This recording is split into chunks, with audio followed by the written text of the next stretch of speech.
Hey y'all, welcome back to my channel, Being Louisa. So if you didn't watch my video that I posted on Sunday, go check it out here.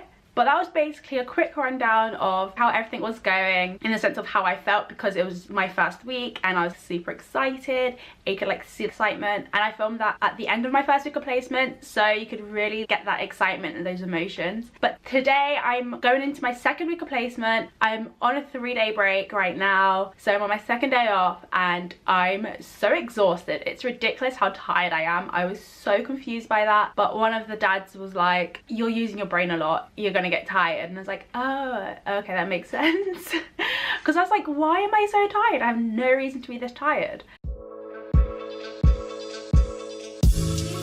Before I get into all the nitty gritty and the things that you guys want to hear, I just have to make a quick disclaimer before I start. Just to let you guys know, everything that I'll be talking about when it comes to terms of placement will be respecting my patient's confidentiality. And I hate that word patient, my pregnant mother's confidentiality. And it will also follow the NMC, the code, and their guidelines for social media and publishing, which you guys can check that link out down below in the description. Which means that I will not be telling you guys the names of my mentor or any of the midwives in the office. I will not be telling you the names of any of the women that I see or their partners or of the babies.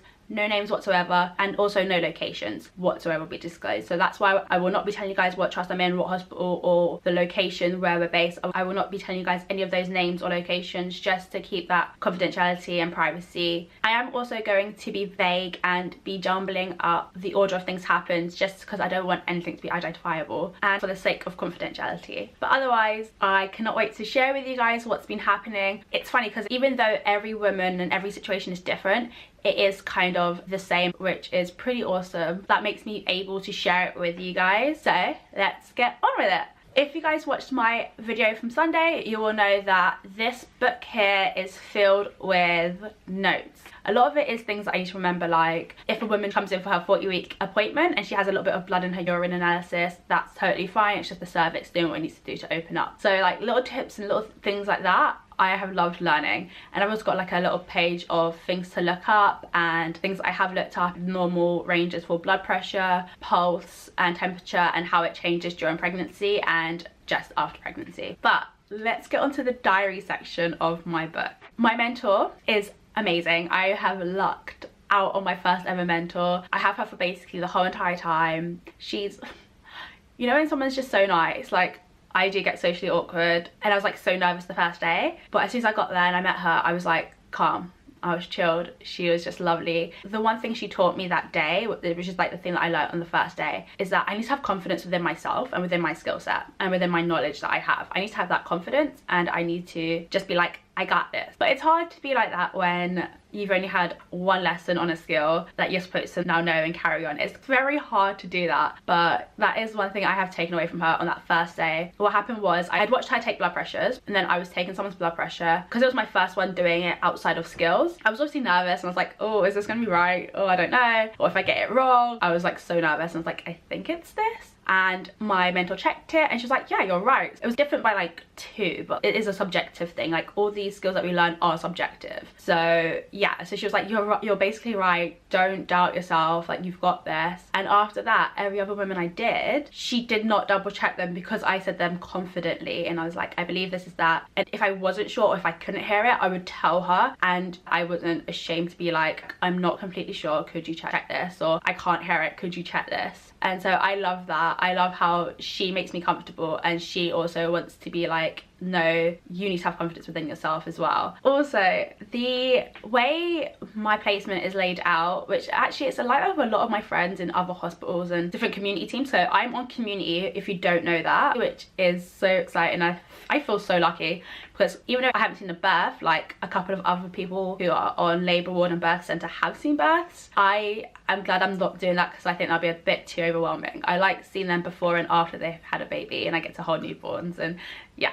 But anyway, so the way we do it is that we do clinic in the morning and then home visits in the evening. So clinic will be antenatal appointments and postnatal appointments, and let's say it's roughly about 8 appointments all together in the morning, and then we do about 3 to 4 home visits. So like obviously it depends on like how many clinics in the morning to how many home visits we do, but I love that. I love seeing them at home. That is goals. We should have majority of our appointments like that, because the woman's more comfortable and the partner's comfortable. They are in their own environment, they have that aspect of control and just that comfortability. I really love that. We also get to assess their surroundings and assess to make sure everything's okay and everything's working out well, and I just love that. I love going there. But then again, I can't fault clinic, because I really love clinic, even though it's a bit cray cray and sometimes you go longer than the appointment's supposed to be, and so you're behind, you feel bad. But the women are so understanding, they're so nice. And in clinic I was like expecting someone to be like, oh, I don't want a student midwife there, but no one's been like that. Everyone has been so nice. And sometimes if my mentor's talking to the mother, me and the father will be talking, and it's just great to see how they're doing and how they feel. And I love it, you guys. I just don't know how to explain it, but it's kind of been like that all week. So we've had clinic and then home visit, and they're 10-hour shifts, so we've done 4 shifts last week, and I've loved it. The thing that I find hardest is abdominal palpations. They're so hard. You know how people say you feel lumps and bumps? I don't even feel lumps and bumps. I just feel, I can feel the head and the bum, and that's it. I can't feel the limbs or anything. That just doesn't work for me. And I cannot feel 40-week bellies. 40-week bellies are supposed to be the easiest because the baby's fully formed. It's not, because the head is engaged. So I'm feeling the shoulder going, is this a butt? And I'm feeling the butt going, is this a head? I'm like, but they're 40 weeks, it shouldn't be that. And then some women, actually all my 40-week women, their stomachs have been like hard, and I'm like, are they contracting? I don't want to say they're contracting if they're not. I don't get their hopes up, and